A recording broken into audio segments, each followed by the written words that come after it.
بسم اللہ الرحمن الرحیم۔ حضرت عائشہ رضی اللہ تعالیٰ عنہ فرماتی ہے کہ نبی اکرم صلی اللہ علیہ وسلم ایک مرتبہ دولت قدہ پر تشریف لائے تو میں نے چہرے انور پر ایک خاص اثر دیکھ کر محسوس کیا کہ کوئی اہم بات پیش آئی ہے۔ حضور صلی اللہ علیہ وسلم نے کسی سے کچھ بات چیت نہیں فرمائی اور وضو فرما کر مسجد تشریف لے گئے۔ میں حجرے کے دیوار سے لگ کر سننے کھڑی ہو گئی کہ کیا ارشاد فرماتے ہیں۔ حضور صلی اللہ علیہ وسلم ممبر پر تشریف فرمائے ہوئے ہیں اور حمد و ثنا کے بعد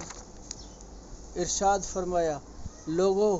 اللہ تعالیٰ کا ارشاد ہے کہ امر بالمعروف اور نہی عن المنکر کرتے رہو، مبادا وہ وقت آ جائے کہ تم دعا مانگو اور قبول نہ ہو، تم سوال کرو اور سوال پورا نہ کیا جائے، تم اپنے دشمنوں کے خلاف مجھ سے مدد چاہو اور میں تمہاری مدد نہ